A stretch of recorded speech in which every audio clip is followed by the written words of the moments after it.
안녕하세요. 대기업에서 자동차 산업과 2차 전지를 담당하고 있는 멘토 한중입니다. 자, 오늘 성화이텍 종목 여러분들 함께 보도록 할 건데요. 지난 시간에도 제가 성화이텍은 말씀을 드렸잖아요. 성화이텍 지난 시간에도 좀 자세히 말씀드려가지고 오늘은 23년도를 좀 마무리하는 느낌으로 수급적인 부분들 그리고 뭐 차트적인 부분들 함께 보면서 23년도를 좀 마무리를 해볼까 합니다. 그래서 함께 좀 같이 천천히 봐주시면 좋을 것 같아요. 자, 그리고 제가 항상 말씀을 드리지만 제 영상을 좀 꾸준히 보시는 분들도 있겠지만 분명히 처음 보시는 분들도 반 이상이 계시기 때문에 앞에 간단하게 안내 말씀드리고 분석 영상 바로 시작하도록 하겠습니다. 자, 성우하이텍에 관심이 있으시거나 이 관련된 내용을 잘 모른다, 아니면 이 주가에 관련돼서 이야기를 좀 더 자세히 듣고 싶다 하시는 분들은 지금부터 한 5분 정도만 집중해서 시청을 해주시면 좋을 것 같습니다. 앞으로 이 성우하이텍이 상장되어 있는 한 끝까지 제가 추적을 하고 분석을 해서 여러분들의 궁금증을 해소시켜 드릴 예정이니까요. 저희 채널 구독해 주시고 영상도 좋아요 한 번씩 부탁드리겠습니다. 자, 그럼 본격적으로 이 성우하이텍 분석 시작해 보도록 하겠습니다. 오늘도 일봉을 좀 살펴볼 건데요. 오늘 제가 말씀드렸던 이 현대차와의 움직임을 비슷하게 가져가고 있습니다. 오늘 현대차를 좀 먼저 보면은 굉장히 좋은 흐름을 보여주고 있는 상황이죠. 네. 저항대를 지지 구간으로 만들면서 딛고 다시 상승하는 모습을 보여주고 있는데, 뭐 그렇다고 해서 이 현대차가 2% 상승을 했다고 해서 이 성우하이텍이 2% 상승했다라고 말씀을 드리는 건 아닙니다. 이 현대차가 이제 좋은 흐름을 보이면 보일수록 이 성우하이텍도 그에 따른 낙수 효과를 볼 수 있다라고 제가 말씀을 드리는 거죠. 이 성우하이텍이 왜 이렇게 현대차와 엮어서 얘기를 하느냐, 모르시는 분들은 모르실 수도 있겠지만 아시는 분들은 대부분 아실 겁니다. 그리고 이 성화이텍 그 이전 영상에서 제가 다 설명을 드렸었죠. 못 보신 분들을 위해서 잠깐 또 말씀을 드리면은, 이 현대차가 여러분들 성화이텍이랑 어떤 관계죠? 그 납품을 진행을 하잖아요. 이 성화이텍이 현대차에 납품을 진행을 합니다. 어떤 걸 납품을 하느냐, 어떤 부품을 납품을 하느냐, 바로 범퍼 레일이죠. 이 범퍼 레일을 납품을 하는데, 사실상 이 범퍼 레일에 대해서는 현대차에는 뭐다? 독점적인 위치를 가지고 있다. 100% 독점은 아닌 걸로 알고 있는데 거의 독점으로 알고 있습니다. 그래서 이 경쟁자가 없고 대체 불가능하다라고 보시면 될 것 같아요. 그래서 현대차가 이제 최근 판매량이 굉장히 많이 늘어가고 있고 3분기 실적도 역대 실적을 갱신을 하고 있잖아요. 현대기아가. 그리고 현대차에서 현재 하이브리드 쪽이 지금 굉장히 잘 나가고 있는 걸로 알고 있는데, 이런 부분들을 좀 살펴보면은 결과적으로 현대차에 납품이 되고 있는 뭐 부품 업체라던가 뭐 장비 납품 업체라던가 그런 기업들이 결과적으로 낙수 효과를 볼 수밖에 없습니다. 판매량이 늘어나면 늘어날수록 얘네들도 납품하는 재고가 늘어나겠죠. 수량이 늘어나겠죠. 그에 따른 수에도 우리가 기대를 해볼 수가 있다라는 거예요. 근데 아직까지 주가의 반영은 그렇게 크게 되지 않고 있는 상황이죠. 근데 제가 봤을 때는 내년부터는 조금 더 어, 효과를 좀 많이 볼 수 있지 않을까. 그래서 저점을 높여가고 있는 상태이기 때문에 현재 추세만 유지를 해준다라고 한다면은 다시 한번 11,000원 구간까지는 돌파 시도가 나오지 않을까. 1차적인 저항대는 사실 이 피겨라운드 금액이 10,000원 구간인데, 이 10,000원 구간을 돌파하면은 11,000원까지는 한 번에 돌파해 줄 수 있는 강한 상승 모멘텀이 나와주지 않을까, 그렇게 생각이 들고 있습니다. 그리고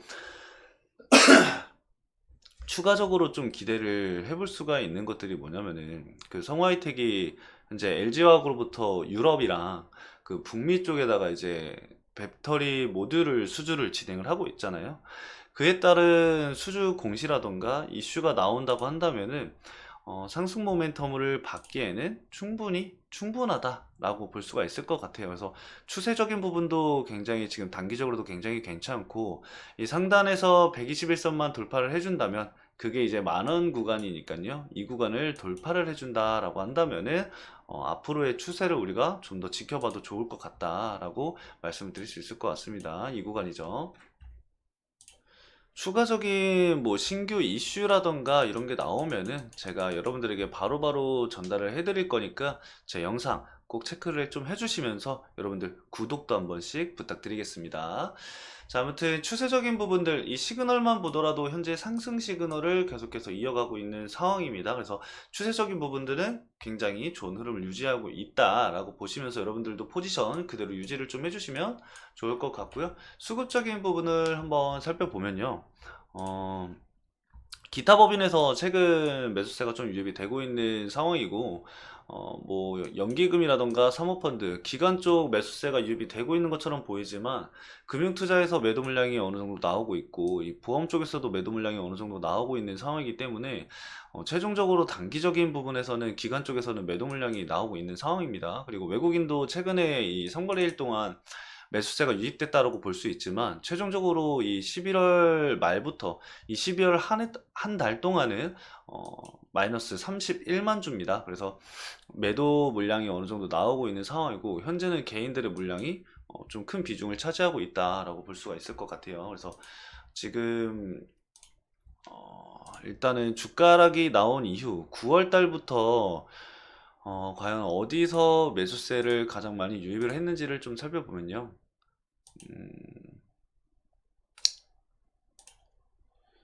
잠시만요.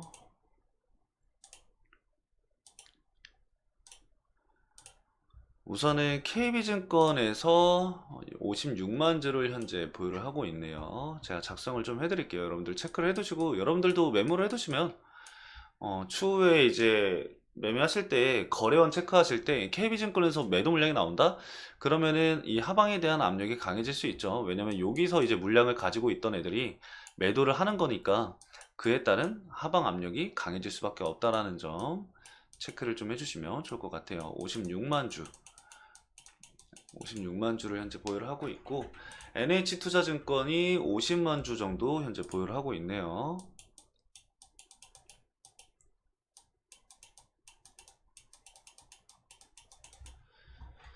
자, 그리고 대신증권에서 44만 주. 지금 제가 말씀드리는 이 증권사들은 여러분들 계속 물량 체크 하셔야 됩니다. 물론 제가 물량 체크를 해드릴 거긴 하지만 실시간으로 제가 여러분들에게 대응을 해드릴 수는 없잖아요. 그래서 만약에 당일 조정이 나오고 있는데 내가 대응을 해야 될까 말아야 될까 고민이 될 때 이렇게 거래원에서 제가 말씀드렸던 얘네들이 매도 물량이 좀 크게 나온다. 10만 주, 20만 주 이렇게 나온다 라고 한다면은 단기적으로 좀 리스크 관리를 할 수가 있겠죠. 오늘 보면 NH 쪽에서 매도 물량이 좀 나오고 있긴 하지만 3만 주 정도밖에 나오고 있지 않기 때문에 그렇게 큰 타격은 없죠. 그렇기 때문에 뭐 하방의 압력에 대한 그런 것도 크게 없고 대신에 이제 매도 물량이 나옴에도 불구하고 이 삼성증권에서 11만 6천 주를 이제 순매수를 때리면서 어느 정도 주가 상승 견인을 지금 이 삼성증권에서 진행을 하고 있다라고 간단하게 좀 알아볼 수 있는 방법이 있습니다. 그래서 이거는 좀 참고를 해주시면 될 것 같고요. 추가적인 뭐 수급이라던가 이런 부분들은 딱히 없어요. 그래서 제가 말씀드렸던 수급들만 좀 체크를 해주시면 좋을 것 같습니다. 뭐 UBS 증권이랑 그리고 미래에셋 이쪽에서도 30만 주씩 갖고 있긴 한데 그래도 일단은 한 50만 주 이상 보유하고 있는 KB, NH, 대신증권을 우선적으로 체크를 하신 다음에 미래에셋이랑 UBS는 추후에 제가 또 매도 물량 나오는 걸 보면은 그때 체크해서 말씀을 드릴 거니까 참고해 주시면 될 것 같고요. 하방으로는 여러분들 8,000원까지도 열려 있긴 합니다. 다만 이제 짧게 보시는 분들은 장기 이평선 241선 위로 이렇게 대응을 해주시면 되는데 아니면은 뭐 61선으로 대응을 해주던가 본인이 평단가를 어디로 갖고 있고 얼마나 보유할지를 생각을 하시면은 짧게 가져갈지 그리고 좀 길게 가져갈지를 판단할 수가 있거든요. 그래서 좀 나는 조금은 여유롭게 보겠다 하면 61선으로 보시고요. 나는 좀 타이트하게 보겠다 하면은 21선과 그리고 241선을 보시면 될 것 같아요. 그래서 위로 상단은 1차적으로 이 라운드 피겨 가격인 10,000원 구간 이 구간 체크하면서 돌파를 해준다라고 한다면은 상단으로 다시 11,000원까지 저항대에 끌어올리셔서 보시면 될 것 같습니다. 그래서 1차적인 저항대는 10,000원이다. 그리고 그 10,000원 구간을 넘으면은 11,000원까지는 저항대 땡겨서 보시면 될 것 같아요. 그래서 10,000원을 넘는 순간 지지 구간은 10,000원이 됩니다. 이거 꼭 체크해 주시고 대응을 해 주시면 될 것 같아요. 자, 오늘 성화이테 이렇게 간단하게 좀 오늘 하루 정리를 해보는 시간 가져봤고요. 23년 여러분들 한 해 너무나도 고생 많으셨습니다.